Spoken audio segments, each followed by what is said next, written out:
नमस्कार, मैं श्रेय और आप देख रहे हैं खबरें बिहार। बढ़ते खबरों की ओर। बीजेपी की बैठक खत्म, नीतीश कुमार के नाम पर हुआ बड़ा फैसला। हरियाणा में 2 दिन से चल रही बिहार बीजेपी की बैठक सोमवार को खत्म हो गई। बैठक के बाद पत्रकारों से बात करते हुए बीजेपी के प्रदेश अध्यक्ष यानी दिलीप जायसवाल ने बिहार में होने वाले विधानसभा चुनाव 2025 को लेकर एक बड़ा बयान दिया। उन्होंने स्पष्ट कर दिया कि बिहार में विधानसभा का चुनाव नीतीश कुमार के नाम पर ही लड़ा जाएगा। इसके साथ ही पिछले कुछ दिनों से इसको लेकर चल रहे कयास पर भी विराम लग गया। 4 देसी कट्टा और जिंदा कारतूस के साथ 2 हथियार तस्कर गिरफ्तार। खगड़िया जिले में हथियारों की तस्करी के खिलाफ चल रही मुहिम में पुलिस को बड़ी सफलता हाथ लगी है। मुजफ्फर थाना पुलिस ने एक गुप्त सूचना के आधार पर छापेमारी करते हुए 2 हथियार तस्करों को गिरफ्तार किया है। गिरफ्तार तस्करों के पास से 4 देसी कट्टे और 6 जिंदा कारतूस बरामद हुए हैं। पकड़े गए तस्करों की पहचान अरविंद कुमार और सोनू कुमार के रूप में हुई है। पुलिस सूत्रों के अनुसार ये दोनों लंबे समय से हथियारों की तस्करी में लिप्त थे। सदर अस्पताल में नया रोस्टर लागू। एमसीएच में 24 घंटे मिलेंगे डॉक्टर। मुजफ्फरपुर जिले के सदर अस्पताल में डॉक्टरों की लगातार अनुपस्थिति की शिकायत मिल रही थी। इसकी वजह से मरीजों का सही तरीके से इलाज न होने की शिकायत थी। इसके बाद डीएम के निर्देश पर अस्पताल में नई ड्यूटी रोस्टर लागू कर दी जाएगी। हालांकि इसमें पहले से लागू किए रोस्टर से थोड़ा सा ही चेंज किया गया है। Civil surgeon doctor Ajay Kumar ने बताया कि जिन डॉक्टरों की ड्यूटी दूसरी जगह पर हो गई या लंबी छुट्टी में चले गए, उनके जगह पर संशोधित रोस्टर बनाया गया है। सभी को रोस्टर के अनुसार ओपीडी और अन्य ड्यूटी करने का निर्देश है। खुलेआम सिगरेट का धुआं उड़ाए तो कटेगा चालान, देने होंगे इतने रुपए। राजधानी पटना में सरेआम सड़क पर या किसी सार्वजनिक जगह पर सिगरेट पीना आपको महंगा पड़ सकता है। अब सार्वजनिक तौर पर धुआं उड़ाने वालों का चालान कटेगा। बता दें कि पब्लिक प्लेस पर धुएं का छल्ला उड़ाते लोगों को लेकर सरकार सख्त हो गई और सड़क पर उतरकर जांच अभियान शुरू करने जा रही है। पटना पुलिस खुद सड़कों पर उतर गई है और उन लोगों पर नजर बनाई हुई है जो पब्लिक प्लेस में स्मोक करते हैं। अब ऐसे लोगों को यह कहा जा रहा है कि वह पब्लिक प्लेस पर ऐसा ना करे। जानकारी के अनुसार अब पब्लिक प्लेस पर सिगरेट पीने वालों को फाइन देना होगा। इसको लेकर पहली दफा के लिए 200 रुपए का जुर्माना तय किया गया है। छात्र छात्राओं के समर्थन में उतरी जनसुराज पार्टी। मनोज भारती बोले, दोबारा हो बीपीएससी परीक्षा। 70वीं बीपीएससी प्रारंभिक परीक्षा दोबारा कराने की मांग पर अड़े अभ्यर्थियों को प्रशांत किशोर की जनसुराज पार्टी का समर्थन मिला है। जनसुराज के अध्यक्ष मनोज भारती ने चीफ सेक्रेटरी को चिट्ठी लिखी है जिसमें परीक्षा रद्द कराकर दोबारा कराने की मांग की गई है। जनसुराज ने पटना के गर्दनी बाग में अनशन पर बैठे छात्र छात्राओं का समर्थन किया है। इससे पहले नेता प्रतिपक्ष तेजस्वी यादव ने भी बीपीएससी अभ्यर्थियों को समर्थन देने शनिवार की रात कटिहार से सीधे पटना ट्रेन से पहुंचे थे। सपना देखने में बुराई नहीं, तेजस्वी अगले 5 साल भी देखेंगे, ललन सिंह ने कसा तंज। पटना में रोजगार मेला में 25 चयनित अभ्यर्थियों को नियुक्ति पत्र देने के बाद केंद्रीय मंत्री ललन सिंह ने मीडिया से बात की। उन्होंने इस दौरान बिहार के नेता प्रतिपक्ष तेजस्वी यादव पर निशाना साधा है। उन्होंने कहा कि तेजस्वी प्रसाद यादव पिछले 20 साल से सपना देख रहे हैं और आगामी 5 साल भी देखेंगे। सपना देखना में कोई बुराई नहीं है, लेकिन उनका सपना कभी पूरा नहीं होने वाला है। उन्होंने कहा कि सपना देखने की हर किसी को आजादी है।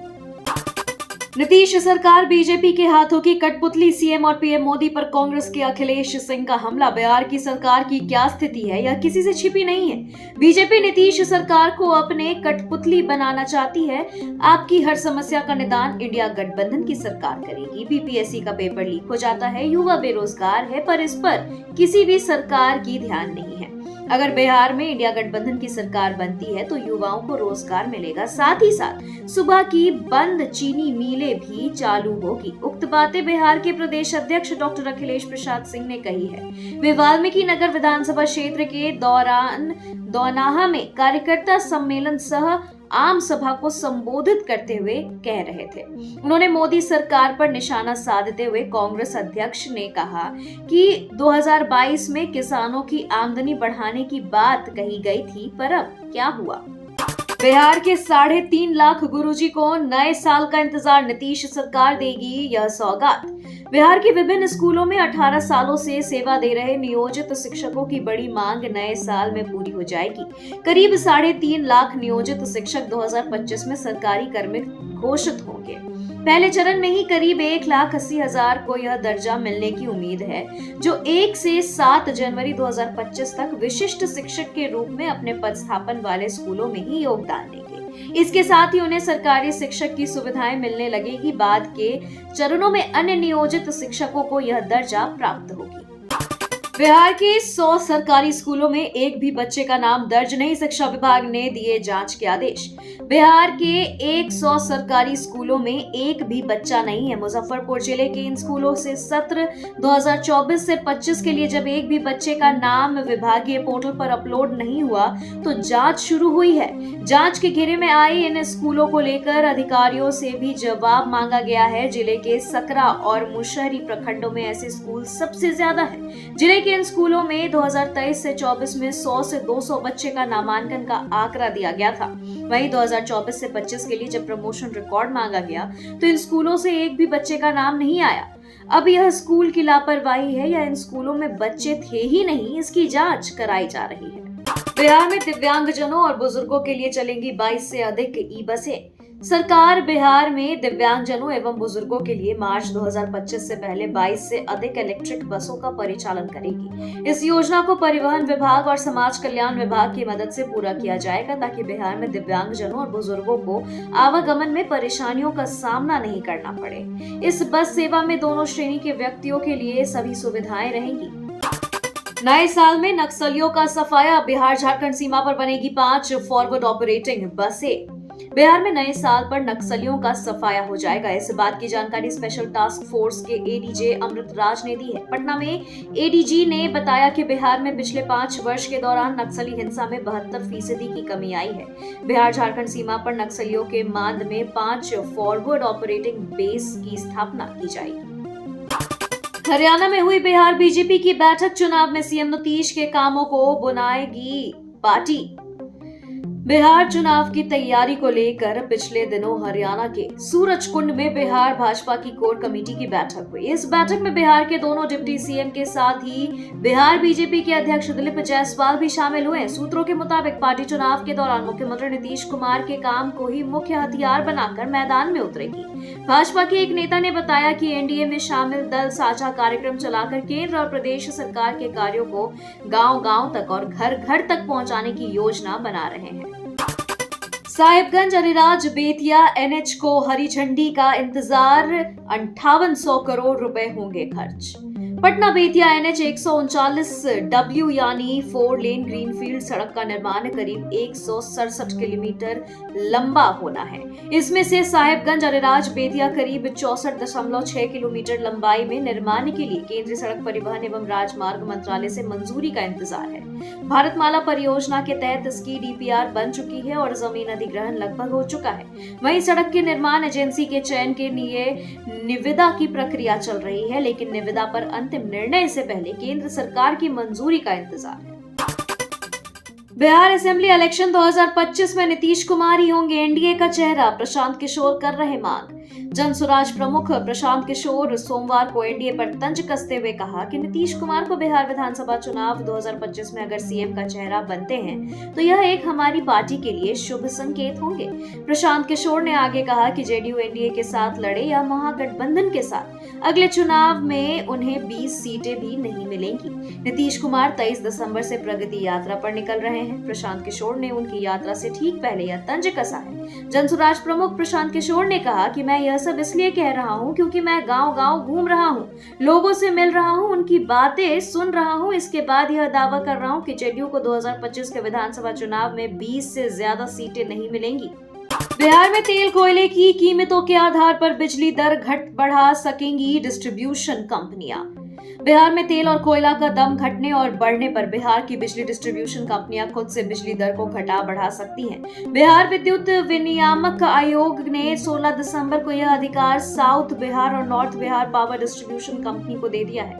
दर बढ़ाने और घटाने का एक फॉर्मूला भी कंपनियों को दिया गया है। इसी फॉर्मूले के तहत डिस्ट्रीब्यूशन कंपनियों को दर में कमी या बढ़ोतरी करनी होगी। सीएम नीतीश कुमार की प्रगति यात्रा शुरू। एयरपोर्ट पर सिर्फ जेडीयू मंत्री दिखे, बीजेपी नदारत। सीएम नीतीश कुमार की प्रगति यात्रा की सोमवार से शुरुआत हो गई। नीतीश कुमार अपने सहयोगी मंत्री विजय चौधरी के साथ यात्रा पर निकले हैं। सीएम हाउस से मुख्यमंत्री नीतीश कुमार सीधे पटना एयरपोर्ट पहुंचे। हवाई अड्डे पर नीतीश कुमार के स्वागत की जबरदस्त तैयारी की गई थी। वहीं जेडीयू विधायक कार्यकर्ता हवाई अड्डे पर मौजूद थे। सभी ने मुख्यमंत्री को गुलदस्ता देकर प्रगति यात्रा के लिए विदा किया।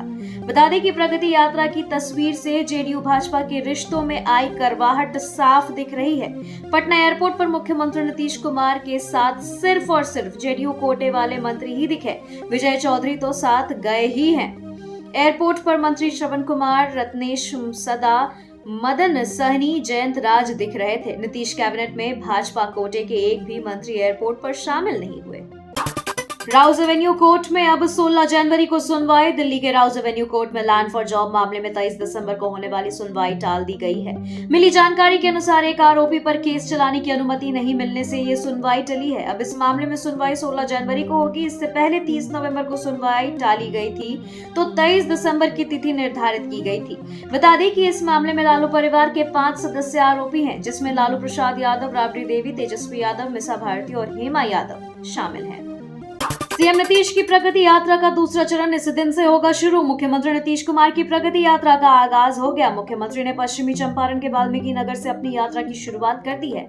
इसी बीच दूसरे चरण की यात्रा का शेड्यूल जारी कर दिया गया है। कैबिनेट विभाग की तरफ से जारी शेड्यूल के मुताबिक सीएम नीतीश आगामी 4 जनवरी से दूसरे चरण के प्रगति यात्रा पर निकलेंगे। और बता दें कि दूसरे चरण की यात्रा के पहले दिन यानी 4 जनवरी 2024 को सीएम नीतीश गोपालगंज पहुंचेंगे, जहां वह जिलों को करोड़ों रुपए की योजनाओं की सौगात देंगे। इसके बाद 7 जनवरी को सीएम सिवान में रहेंगे। 5000 बेरोजगारी भत्ता, 200 यूनिट बिजली फ्री। तेजस्वी के बाद जितिन मांझी ने खेला चुनावी दाव। बिहार चुनाव 2025 को लेकर सियासी दलों की घोषणाओं का दौर शुरू हो गया है। अब एनडीए की सहयोगी जीतन राम मांझी की हम की बैठक में कई बड़ी घोषणाएं की गई है, जिसमें बेरोजगारी भत्ता, 5000 रुपए, 200 यूनिट फ्री बिजली समेत 9 प्रस्तावों पर मुहर लगी है। सोमवार को नई दिल्ली में हम की राष्ट्रीय कार्यकारिणी की बैठक हुई, जिसमें 9 प्रस्ताव पारित हुए हैं, जिसमें बिहार में सभी तरह की पेंशन कम से कम 2000 रुपए तक की जाएगी और बिहार में घरेलू उपयोग के लिए 200 यूनिट और 5 एकड़ तक किसानों को सिंचाई के लिए बिजली मुफ्त मिलेंगे। बेरोजगारी नियोजन भत्ता को 5000 किया जाए और बिहार में माता सबरी सम्मान योजना लाकर सभी वर्ग की बेटियों को लाभ दिया जाए। नीतीश कुमार की प्रगति यात्रा में अफरा तफरी। मुख्यमंत्री नीतीश ने 23 दिसंबर से अपनी प्रगति यात्रा का आगाज कर दिया है। यात्रा के पहले दिन मुख्यमंत्री पूरे लाव लश्कर के साथ पश्चिमी चंपारण के वाल्मीकि नगर पहुंचे, जहां वृक्षारोपण करने के बाद सीएम ने अपनी प्रगति यात्रा की शुरुआत की। इस दौरान मझौलिया के शिकारपुर के एक अजीब नजारा देखने को मिला है। दरअसल प्रगति यात्रा के दौरान मुख्यमंत्री नीतीश कुमार अपने काफिले के साथ मझौलिया के शिकारपुर पहुंचे कि तभी वहां मौजूद पार्टी नेताओं में सीएम को गुलदस्ता देने की होड़ मच गई। पार्टी के नेता और कार्यकर्ता सीएम को गुलदस्ता देकर स्वागत करना चाहते थे, लेकिन इसी बीच मिट्टी खिसक गई और कई नेता गड्ढे में जा गिरे। तेजस्वी युवाओं के भविष्य के साथ न खेले, राजनीति छोड़ तैयारी पर दे जोर, बोले जेडीयू प्रवक्ता नीरज कुमार। जेडीयू के मुख्य प्रवक्ता एवं विधान परिषद सदस्य नीरज कुमार ने विपक्ष के नेता यानी तेजस्वी यादव को छात्रों और युवाओं के भविष्य के साथ खिलवाड़ न करने की हिदायत और सलाह दी है। उन्होंने रविवार को कहा कि तेजस्वी बीपीएससी प्रतियोगियों को उकसाकर अपनी राजनीति कर रहे हैं, यह उचित नहीं है। बिहार लोक सेवा आयोग ने रद्द हुई परीक्षा की दूसरी तिथि घोषित कर दी है। अगले साल 4 जनवरी को परीक्षा होगी। आंदोलन के लिए प्रेरित करने के लिए तेजस्वी छात्रों को मन से पढ़ने और परीक्षा की तैयारी करने की सलाह दे तो उनका भला होगा। बिहार के 31,000 मध्य विद्यालयों में नए सत्र से कंप्यूटर शिक्षा लागू, बच्चों को मिलेगी तकनीकी जानकारी। नए शैक्षणिक सत्र से राज्य के 31,997 मध्य विद्यालयों में कंप्यूटर शिक्षा लागू होगी। इसकी व्यवस्था को लेकर शिक्षा विभाग के अपर मुख्य सचिव डॉक्टर एस सिद्धार्थ ने प्राथमिक शिक्षा निदेशालय को निर्देश दिया है। पहली बार प्रारंभिक विद्यालय स्तर पर लागू होने जा रही कंप्यूटर शिक्षा को एक विशेष विषय के रूप में भी पाठ्यक्रम में रखा जाएगा। साथ ही कंप्यूटर के बेसिक नॉलेज पर आधारित किताबें भी बच्चों को उपलब्ध कराई जाएगी और इस पर राज्य के सभी 71,863 प्राथमिक और मध्य विद्यालयों के बच्चे को Microsoft Word, MS Office, Excel और पावर पॉइंट सहित अन्य विषयों की तकनीकी शिक्षा हासिल कर सकेंगे। जेडीयू का पोस्टर जब बात बिहार की हो, नाम सिर्फ नीतीश कुमार का हो। बिहार चुनाव में करीब 1 साल का समय बचा है, लेकिन सत्ताधारी राष्ट्रीय जनतांत्रिक गठबंधन में मुख्यमंत्री फेस को लेकर बहस तेज हो गई है। सीएम कैंडिडेट को लेकर जारी बहस के बीच मुख्यमंत्री नीतीश कुमार चंपारण से प्रगति यात्रा पर रवाना हो गए हैं। इस यात्रा की शुरुआत से पहले नीतीश की पार्टी जनता दल ने एक पोस्टर जारी किया है। जेडीयू के ऑफिशियल एक्स हैंडल से जारी किए गए पोस्टर पर स्लोगन लिखा है, जब बात बिहार की हो, नाम सिर्फ नीतीश कुमार का हो। आंदोलित छात्रों से मिलने पहुंचे पप्पू यादव कहा अपने अपने एमपी एमएलए के आवास के सामने जाकर धरना पर बैठे। 70वीं बीपीएससी की पूरी प्रारंभिक परीक्षा को रद्द किए जाने और दोबारा परीक्षा लिए जाने की मांग को लेकर बीपीएससी छात्र पटना के गर्दनी बाग में करीब हफ्ते भर से आंदोलन कर रहे हैं। अब आंदोलित बीपीएससी अभ्यर्थियों से मिलने सोमवार को पूर्णिया से सांसद पप्पू यादव पहुंचे और छात्रों से मिलकर उनकी बातें सुनी। छात्रों ने उनके समक्ष अपनी मांगे रखी। अभ्यर्थियों की बातें सुनने के बाद पप्पू यादव ने कहा कि मैं अकेला ही काफी हूँ। दुर्भाग्य मानिए कि सदन पहले ही बंद हो गई, अन्यथा इस मुद्दे पर फैसला हम करके ही रहते। पप्पू यादव ने छात्रों से कहा कि आप विधायक और एमपी को क्षेत्र में ढुकने ना दें, उनके घर के सामने जाकर धरना पे बैठे। आपके एमपी और विधायक इस मुद्दे को क्यों नहीं उठाते हैं, यह सवाल उनसे पूछिए।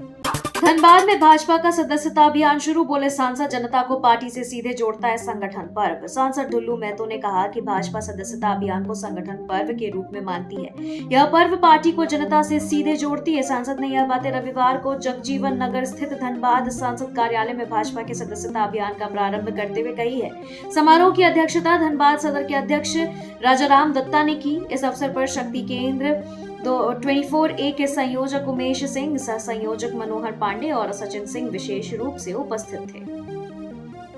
खबरों के सिलसिलों में फिलहाल इतना ही। बने रहे खबरें बिहार के साथ। नमस्कार।